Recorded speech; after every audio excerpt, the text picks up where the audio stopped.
Shalom, Philadelphia, kasih persaudaraan. Ketika firman Allah berhasil ditulis oleh Roh Kudus pada hati, pada akal, bahkan pada lidah, firman Allah yang tertulis pada hati akan memberikan iman pada hati, memberikan iman pada akal, dan akan memberikan iman pada perkataan atau lidah kita, sehingga kita punya otoritas ketika saudara berkata-kata. Allah Immanuel adalah Allah yang telah menyatu saudara, bukan di luar, tapi di dalam diri kita. Itu sebabnya sistemnya, metode Roh Kudus saudara menaruh firman berbeda dengan metode dalam konsep kitab Taurat, ya, di mana Taurat ditulis pada dua loh batu, tetapi saudara, ya, Injil, metode Roh Kudus menulis firman itu pada setiap hati dan akal budi manusia, supaya engkau dan saya dalam keadaan apapun tetap meyakini bahwa Tuhan tetap bersama dengan kita, ya. Haleluya. So kita akan membaca suratan Ibrani dalam pasal yang ke-11, ya. Ibrani pasal 11. Kita lihat ayat yang ke-8, ya. Kita lihat rahasia seorang tokoh Alkitab, sahabat Allah, bapak orang beriman, yaitu adalah Abraham, saudara. Apa dasarnya dia bisa taat dalam Ibrani 11 ayat yang ke-8. Oke, sudah temu? Kalau sudah temu sama-sama saya mengajak kita membacanya, ya. 1, 2, 3, ya. Karena iman Abraham taat ketika ia dipanggil untuk berangkat ke negeri yang akan diterimanya menjadi milik pusakanya. Lalu ia berangkat dengan tidak mengetahui tempat yang ia tujui. Saudara perhatikan, ya. Karena iman Abraham taat, berarti ketaatan itu adalah langkah dari yang namanya iman. Seseorang tidak bisa mentaati firman kalau tidak memiliki iman. Lalu saya sampaikan berulang-ulang saudara, iman itu muncul dari kita mendengarkan firman. Ketika seorang mendengarkan firman Allah, saudara, atau bilang apa? Berbahagia orang mendengar, melakukan atau memelihara, lalu Tuhan memberi dia iman. Iman ini dalam ayat 3 dalam Ibrani 11 dibilang apa? Karena iman orang mulai mengerti tentang perkara-perkara ilahi. Lalu saudara kita lihat di ayat ke-8, karena iman Abraham taat. Berarti saudara, orang Kristen tanpa iman tidak mungkin jadi orang taat. Orang Kristen tanpa iman tidak mungkin mengerti kehendak Allah. Orang Kristen tanpa iman tidak mungkin mengalami karya mujizat demi mujizat yang seharusnya itu adalah miliknya dan harus dialami oleh umat Tuhan. Berapa banyak saudara umat Tuhan atau orang Kristen tanpa iman, saudara, dan tidak mengalami karya Tuhan, tidak mengerti firman, tidak mengalami mujizat, padahal saudara, ya, karunia mujizat itu adalah milik kita, disediakan oleh Tuhan sebagai Yehova Jireh yang harus kita alami. Tetapi saudara, itu bisa terjadi di saat kita memulainya dengan mempercayai Tuhan. Dengan ayat yang ke-8 bilang apa? Karena iman. Jadi saudara, dasar dari ketaatan itu dimulai dari apa? Iman. Amin. Haleluya. Jadi orang percuma beribadah kalau tak beriman. Atau juga nanti cari jalan keluar adalah ke dunia juga. Ya, ibadah gak ibadah tuh juga sama saudara, ya. Hari Minggu beribadah, hari Senin sampai Sabtu juga cari jalan keluar dalam persoalan dunia juga kepada kegelapan. Jadi ibadah gak ibadah sama saja. Sedangkan orang yang beriman, saudara perhatikan, karena iman Abraham taat. Dari ketaatan itu berangkat dari iman. Ketika kau berkata bahwa ibadah itu berguna dalam segala hal dan kau imani, maka kau pasti taat menjalankannya. Haleluya. Tapi ketika kau berkata, ibadah itu tidak berguna, maka kau tidak mungkin mentaatinya. Sesuatu yang kau percayai, yang kau imani, engkau sudah dibawa Tuhan melangkah berikutnya dalam sebuah tindakan. Seseorang tidak akan bisa bertindak tanpa iman, sebab iman adalah, ya, berdasarkan kepada perintah Tuhan, bukan berdasarkan kepada situasi atau perasaan kita yang kita alami, saudara, yang berbeda-beda dalam setiap hari. Jadi sekali lagi saudara, ya, Abraham kenapa mengalami mujizat besar dalam hidupnya diwarnai dengan karya mujizat Allah. Bahkan hal-hal yang mustahil yang dia alami bisa berubah.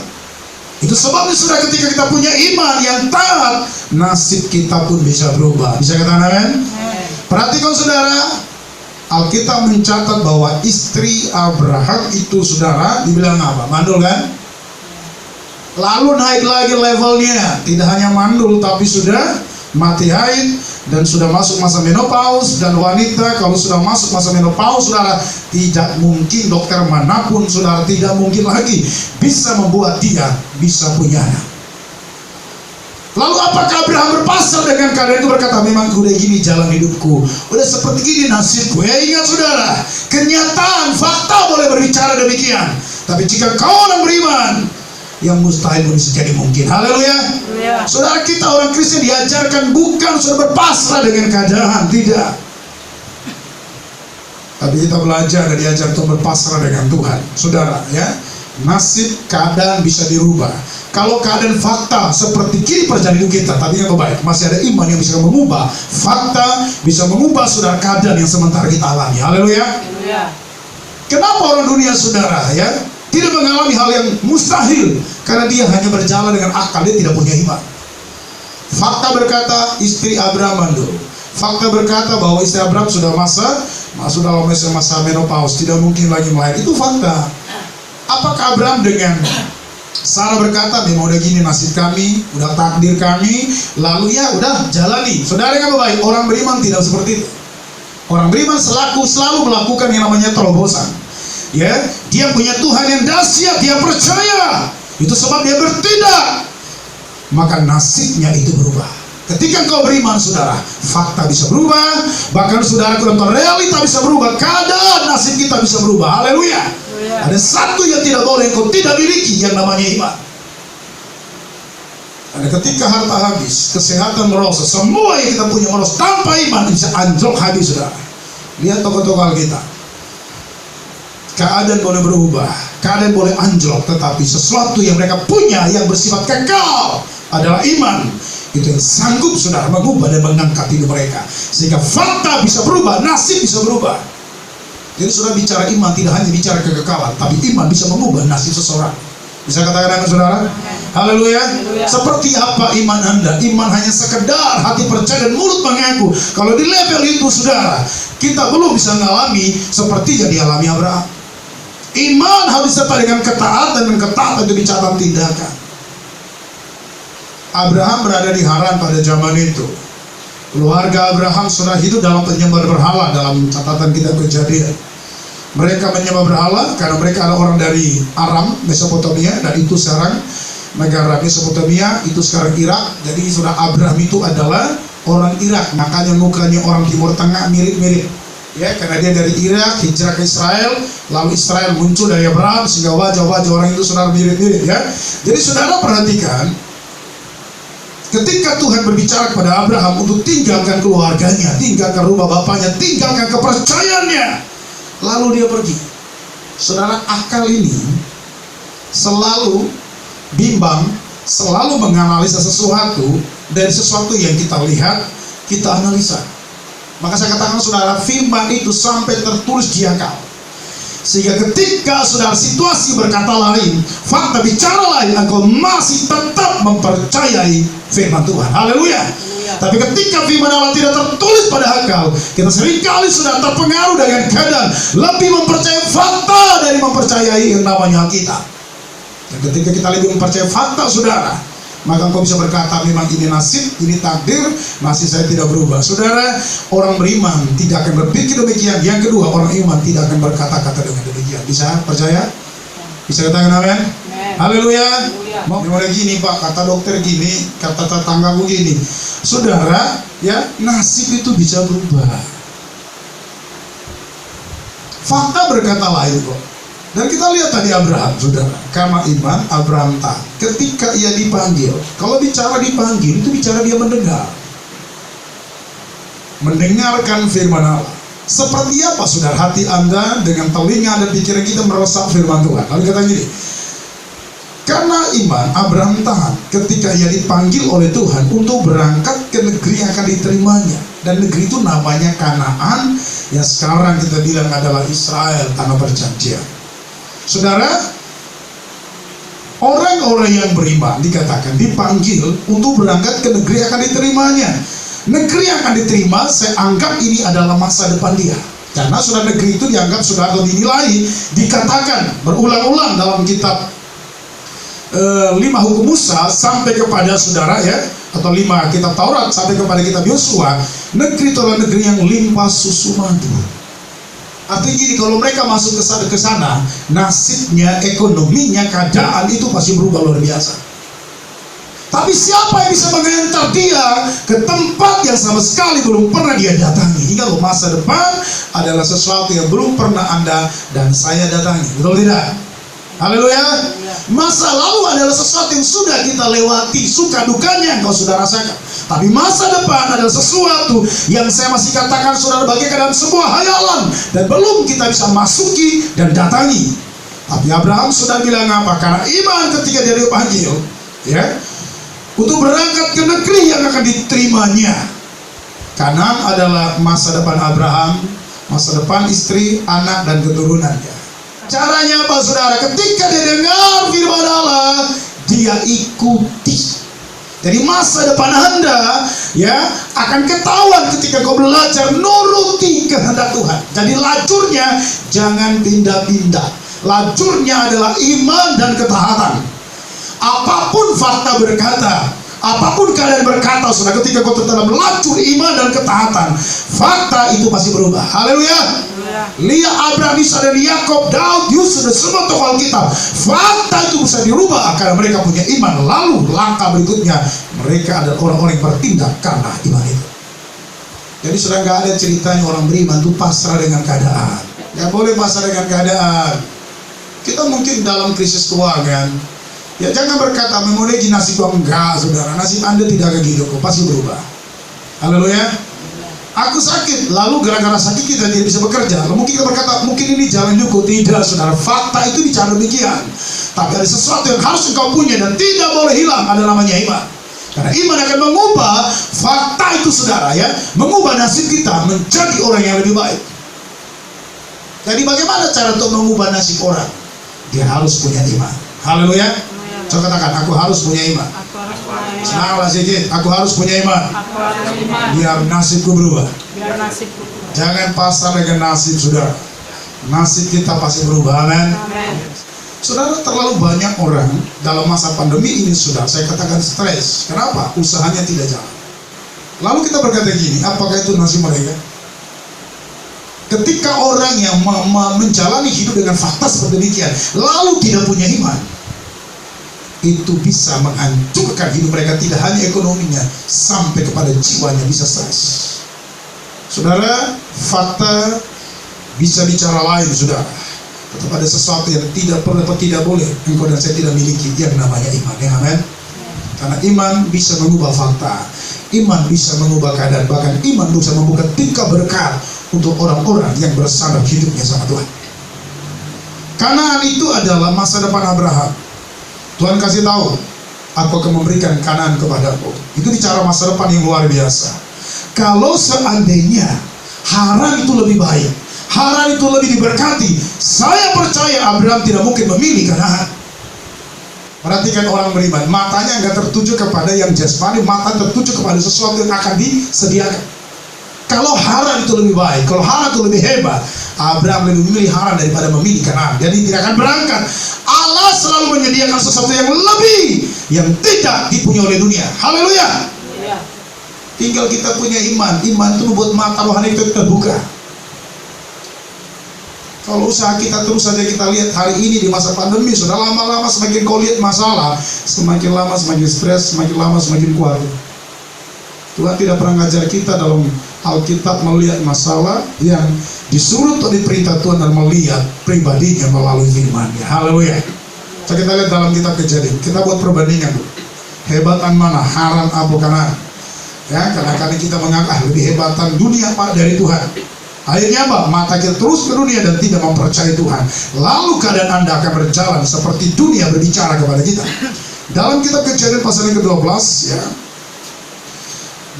Tuhan menggambarkan saudara, tanah Kanaan itu tanah seperti apa ya. Kejadian 12 ya, ayat 1 ya, sampai dengan ayat yang ketiga dulu saya baca. Berfirmanlah Tuhan kepada Abraham, pergilah dari negerimu dan dari sanak saudaramu dari rumah bapamu ke negeri yang akan kutunjukkan kepadamu. Aku akan membuat engkau menjadi bangsa yang besar dan memberkati engkau serta membuat namamu masyhur, dan engkau akan menjadi berkat. Aku akan memberkati orang yang memberkati engkau dan mengutuk orang-orang yang mengutuk engkau, dan olehmu semua kaum di muka bumi akan mendapat berkat. Saudara, dia mendengar. Lalu Abraham itu manusia seperti kita, dia analisa. Apa analisanya, saudara? Lihatlah berkat-berkat yang Allah sediakan untuk Abraham. Dia bandingkan apa yang diberi oleh Tuhan lebih besar, lebih banyak, lebih hebat, lebih dahsyat daripada yang ada di Haran. Kalau Tuhan memberi Anda lebih kecil nilainya dari dunia, saya percaya Anda tidak mau ikut. Coba, betul nggak, saudara? Saya kasih contoh. Ada dua pilihan atau dua pekerjaan, Anda mau memilih. Yang satu gajinya 5 juta, yang satu gaji 10 juta. Secara normal, saudara pilih yang mana? 5-10 juta. 10 ya. Anda akan tinggal yang 5 juta, Anda ikut yang 10 juta. Kenapa? Orang pasti lebih memilih saudara yang 10, yang nilai lebih besar. Maka yang kecil akan ditinggalkan. Seandainya Haran itu nilainya lebih besar dari Kanaan, Abraham tidak mau berangkat. Seandainya Haran sudah lebih hebat, lebih dahsyat, Abraham punya masa depan di Haran, Abraham tidak mau berangkat, tinggalkan Haran, saudara.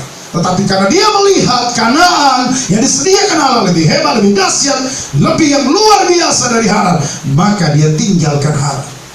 Ingat, saudara, Tuhan tidak pernah memberi Anda sesuatu yang nilainya lebih kecil dari dunia. Tuhan tidak akan menyediakan sesuatu yang nilainya lebih rendah dari apa yang diberi oleh dunia. Tuhan selalu memberi kepada kita, saudara, yang nilainya lebih tinggi dari dunia. Bisa katakan amin? Haleluya. Tinggal miliki iman dan ketaatan, maka kau akan mengalami itu. Ayat yang kedua, saudara, perhatikan. Aku akan membuat engkau menjadi bangsa yang besar, memberkati engkau serta membuat namamu masyhur, dan engkau akan menjadi berkat. Aku akan memberkati orang yang memberkati engkau. Ya, saudara, perhatikan. Kalau Abraham pergi, dia menggunakan kata akan. Berarti apa? Kalau kau taat, maka semua yang dijanjikan akan terjadi. Tapi jika kau tidak taat, maka berkat yang Allah sediakan, yang tidak bisa disediakan oleh papa mamanya Abraham, tidak diberikan kepada Abraham. Kalau seandainya bapak mama Abraham bisa memberi lebih dari apa yang Tuhan berikan, Abraham akan tinggal di rumah bapaknya dan tidak mau berangkat, meninggalkan agama berhalanya. Sekali lagi, saudara, untuk kau meyakini bahwa Allah kita lebih dahsyat, Dia memberi sesuatu yang lebih besar, lebih hebat dari apa yang kau punya, apa yang kau kerjakan, saudara. Karena dalam Efesus 3 bilang apa? Bagi Dialah yang dapat melakukan jauh lebih banyak dari yang kau doakan dan kita pikirkan. Allah tidak memberi yang nilai lebih kecil, nilainya, saudara, lebih rendah dari yang disediakan oleh ayah dan ibu Abraham. Kalau seandainya Haran, ayah dan ibu Abraham dan keluarganya bisa memberi seperti yang diberikan oleh Tuhan, saya percaya manusia normal akan berkata apa? Aku tetap di sini dan tidak mau berangkat, ikuti firman. Tetapi, saudara, lain ceritanya kalau orang beriman, saudara. Dia akan menganggap Tuhan lebih hebat, lebih besar dari apa yang disediakan oleh Tuhan di kemudian hari. Sesuatu yang tidak bisa diberikan oleh ayah dan ibunya. Ayah dan ibunya, saudara, mungkin hanya bisa memberi sebatas kemampuan mereka kepada Abraham. Tapi Allah yang disembah Abraham sanggup memberi sesuatu yang tidak bisa diberi oleh ayah dan ibunya, dan tidak bisa diberi oleh keluarga-keluarga Abraham. Allah kita dahsyat, saudara, kalau kau dan saya belajar mentaati apa yang kau percayai. Amin. Haleluya. Kadang-kadang, saudara, kenapa kita ragu? Kenapa kita melihat dunia ini kayaknya lebih hebat, lebih mantap dari Tuhan? Karena kau tidak beriman. Coba kau beriman, engkau pasti berkata, Tuhan, kau lebih dahsyat, masa depanku pasti cerah, nasibku hari ini pasti berubah, nanti juga pasti berubah. Kenapa kita berkata memang ini udah nasibku, Tuhan? Ya udahlah, jalani. Ya, semakin lama semakin tua, nggak berubah. Ingat, saudaraku dalam Tuhan, jangan lupa engkau adalah orang beriman. Kita tidak berjalan hanya dengan akal, dengan mata. Tuhan kasih iman supaya mustahil, yang tidak mungkin, itu bisa kau alami dalam hidup. Karena iman Abraham, dia mempercayai apa yang Tuhan janjikan. Kau bilang apa? Dia akan diberikan kepadanya, saudara, negeri yang lebih besar dari Haran. Papa mamanya mungkin hanya memberikan contohnya 1 hektar lah tanah. Tuhan memberi satu negara. Saya yakin saudara, orang normal, orang waras, kalau saya jadi Abraham, saya pasti memilih yang satu negara. Perhatikan saudara, ayat yang keempat, sama-sama kita baca. Ya, lalu pergilah Abraham seperti yang difirmankan Tuhan kepadanya, dan Lot pun bersama-sama dengan dia. Abraham berumur 75 tahun ketika yang berangkat dari Haran. Haleluya. Oh, berani sekali Abraham. Keluarga bilang, kau bodoh kali, kau ya. Tuhan mana yang bicara sama kau? Ya, kau pergi, kau nggak punya keluarga. Mungkin kalau kita ke orang Batak, kau pergi, kau nggak punya STM, nanti ada apa-apa, lu yang ngurusin siapa? Begitu saudara. Kalau dia di Haran, dia punya keluarga, dia punya kumpulan. Tapi kalau dia pergi ikuti Tuhan saudara, di negeri asing yang sama sekali tahu. Tapi kenapa dia pergi? Itulah orang beriman. Haleluya. Seorang beriman saudara, dia belajar mematuhi perintah. Orang beriman muncul keberanian ilahi dalam dirinya untuk bertindak tanpa mengalami ketakutan, ya, yang dialami oleh karena fakta yang terjadi. Tanpa mematuhi perintah saudara, mujizat itu tidak pernah terjadi. Di Haran, keluarganya sudah kenal istri Abraham itu mandul gitu. Itu di Haran. Ya. Di Haran saudara, di dalam Tuhan, Abraham itu punya keluarga. Saya yakin juga pasti punya warisan. Tapi perhatikan saudara, Tuhan memberi sesuatu yang nilainya lebih besar, lebih banyak, lebih berkualitas dari apa yang diberikan oleh Haran, oleh orang tuanya Abraham kepada Abraham. Supaya Abraham bersandar ke Tuhan, bukan kepada manusia. Lalu kita lihat, setelah Abraham taat, lihat di ayat 7. Saya mau baca, saya bisa lihat. Ketika itu Tuhan menampakkan diri kepada Abraham dan berfirman, aku akan memberikan negeri ini kepada keturunanmu. Apa saudara? 1 hektar atau negeri? Tuhan memberi Abraham itu satu negara. Orang yang tak punya iman pasti mungkin memilih ini saudara. Tapi ini bisa diterima Abraham, kenapa? Karena dia belajar taat. Dia tinggalkan yang kecil-kecil, yang membuat dia nggak bisa menyembah Tuhan, yang membuat nggak bisa ibadah, ditinggalkan dia semua. Lalu pergi, karena dia taat meninggalkan semua. Saudara, berhalanya, masa lalunya, setannya, dukunnya, ibadah penyembah berhalanya ditinggalkan. Lalu Tuhan memberi dia yang lebih besar. Dan apa yang diberi? Tuhan bilang apa dalam Alkitab? Sudah perhatikan kembali. Aku akan memberikan negeri ini kepada keturunanmu. Saya katakan saudara, Tuhan memberi satu negara kepada seorang Abraham dengan keturunannya. Dan sampai hari negara itu masih saudara, ada yang namanya Israel, yang berulang-ulang dihantam oleh orang-orang Timur Tengah, untuk dihantam, untuk dihancurkan. Tetap negara itu masih ada sampai hari ini. Kalau apa yang Tuhan beri saudara, tidak mudah untuk diambil oleh orang lain. Amin. Tapi ketika kita mendapatkan sesuatu dari merampas, dari mencuri, lalu kita memberi makan pada istri dan anak-anak, sesuatu kita ambil dengan cara demikian, mudah Tuhan mengambil dan memberikan juga ke orang lain. Tapi kalau itu diberi kepada kita karena kita mentaatinya, berkat itu susah saudara hilang dari hidup kita. Dia akan melekat pada dirimu dan keturunanmu. Makanya saudara, ketika orang dapat penghasilan dari yang gak bagus, dari rampasan, dari mencuri, ya pekerjaan nipu-nipu, mungkin hari dia kaya, tapi ingat baik-baik saudara, risikonya terlalu besar untuk dia dan keturunannya. Tuhan tidak memberi yang nilainya lebih kecil, lebih rendah saudara dari dunia. Dia memberi yang nilainya lebih tinggi dan jumlahnya lebih banyak daripada yang dunia beri. Tinggal sekarang engkau mau percaya atau tidak. Tinggal sekarang bagaimana kau dan saya mau bertindak mentaati perintah atau tidak. Haleluya. Haleluya. Allah itu nggak bisa masuk akal kita. Makanya saudara, firman Allah itu harus di akal kita, supaya pikiran ini bisa ditaklukkan untuk mempercayai perkataan Tuhan. Fakta berkata nggak mungkin pak, fakta berkata nggak bisa bu, suamimu istrimu berubah, fakta berkata keadaanmu ekonomimu nggak bisa berubah, fakta berbicara apa saudara, ya tidak mungkin, tidak mungkin, tidak mungkin. Tetapi Allah yang disembah Abraham berkata apa? Dia sanggup mengubah yang tidak mungkin jadi mungkin. Kenapa? Dia punya iman. Haleluya. Kita mungkin orang pintar, kita punya keahlian saudara, tapi tanpa iman suatu ketika kita akan mengalami sebuah titik di mana kita sudah mengalami jalan buntu. Tanpa iman kita bisa stres, saudara. Orang-orang yang mengalami karya Allah yang besar, tidak hanya mereka punya keahlian, punya talenta, punya kemampuan, saudara, tapi jangan lupa mereka adalah orang-orang yang punya hati, punya iman pada Tuhan. Maka keadaan mereka, saudara, bisa diubah oleh Tuhan.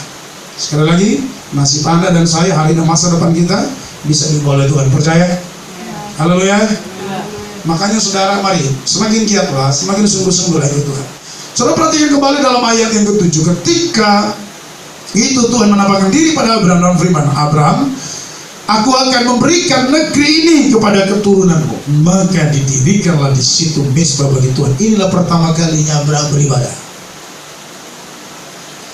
Cara Tuhan berbicara kepada Abraham semakin hari semakin mendekat. Ayat 1 dia hanya mendengar suara. Ayat 7 Abraham bisa melihat Allah dengan jelas dan mendengarnya. Ada double berkatnya. Lalu saudara, janji semakin hari semakin dekat, janji semakin hari semakin kuat, janji semakin hari semakin besar. Lalu kan Abraham tahu dia mau diberkati, lalu dia mulai beribadah. Haleluya. Jadi baik, kalau Anda mau diberkati akan kelihatan Anda mau diberkati. Kenapa? Beribadah. Karena Abraham tahu dia mau diberkati oleh Tuhan, lalu dia bangun mezbah. Itu konsep ibadah dalam zaman Abraham. Orang-orang yang tahu masa depannya diberkati, orang yang tahu Tuhan akan memberkati dia akan kelihatan. Dia pasti bangun ibadahnya. Haleluya. Bukan semakin hari semakin merosot, bukan semakin hari semakin tak beribadah. Kalau orang semakin hari semakin tak beribadah, itu buktikan mata rohani akan melihat dunia semakin besar. Dia nggak tahu saudara, kunci sikit aja oleh Tuhan nanti dunia stres kita semua. Cobalah kalau sempat lockdown total Indonesia, apa nggak hancur semua ekonomi kita? Mau itu yang kita percaya ya? Perusahaan bisa tutup, mau kemana kita? Hanya orang yang beriman yang bisa dipelihara oleh Tuhan sekalipun di masa-masa krisis. Amin. Lihat Elia, bisa Tuhan suruh burung gagak kasih makan. Kenapa? Dia orang beriman. Ya, jangan mempercayai apa yang kau lihat, karena dunia ini semakin berubah-ubah.